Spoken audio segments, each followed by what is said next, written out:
Dito naman sa isang kantin, isang lalaki ang pumasok mag-alas 5 ng umaga para sana bumili ng ulam. At dahil maaga pa at tila nang uumpisa pa lang, mag-prepare ang kusinera kaya wala pa itong luto.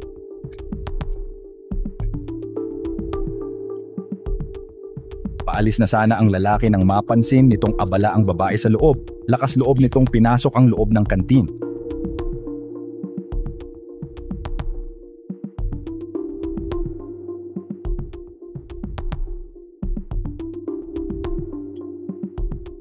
Wala namang kamalay-malay ang babae na may nakapasok na palang magnanakaw sa loob.